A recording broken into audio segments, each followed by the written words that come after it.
So hello guys, welcome to my video for today. So gawa lang ako ng maikling video. Kasi noong nakaraan may nagtatanong sa akin about kung paano mag-process ng visa papunta sa ibang bansa. Ang tinatanong sa akin noong nakaraan, hindi ako magkamali, yung Saudi to Canada, kung paano i-process yung visa. Pero ang sabi sa akin dito, kailangan may kabayan, no? Exit re-entry visa. Oh, dito. Para makalabas.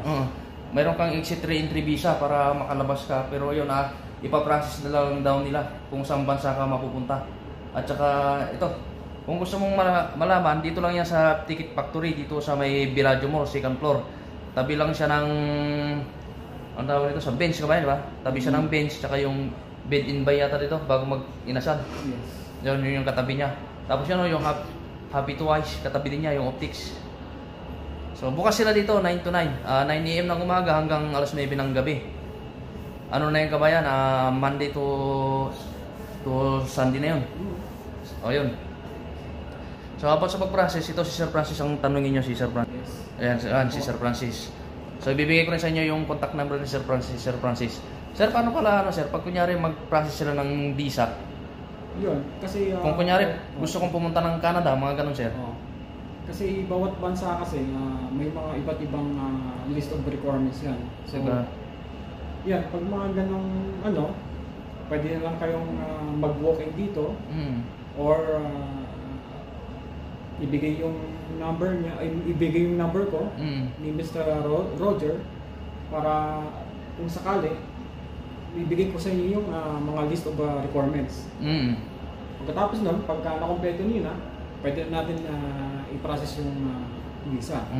Pero kung kunyari sir, kung sa Asia lang, mga ilang araw kaya yung mga katagal din sir? Sa Asia medyo siguro it takes 3 days to week, mga ganun. Wala. Oo.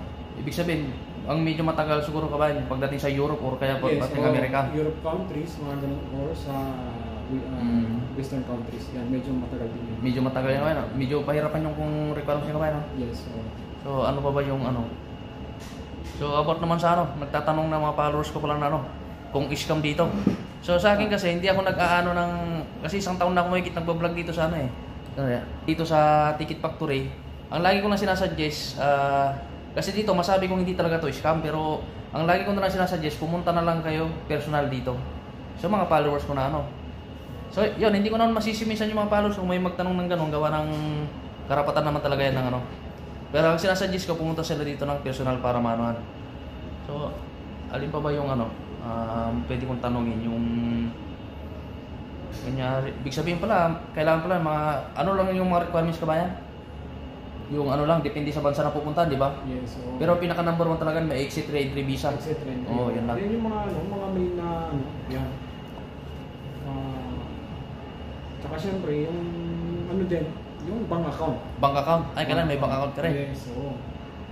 Yung talagang kailangan dyan. So yun pala, ang ganda na rin pala.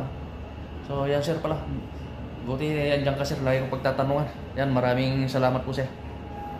So ayun mga kabayan, si Sir Francis yung sinagot niya yung simpleng Pero para sa buong katanungan, idiretso na lang yung kay Sir Francis. So message kayo sa kanya, dito lang yan sa, yung sinabi mo yung Ticket Factory, dito lang yan sa Bellagio Mall, second floor.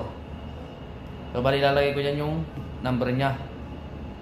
Doon, tanungin nyo na lahat kung ano yung mga gusto yung tanungin kay Sir Francis. Mabait niya Sir Francis, masipag yan magsagot ng mga tawag. So hanggang yan lang aking video for today guys. Maraming salamat guys.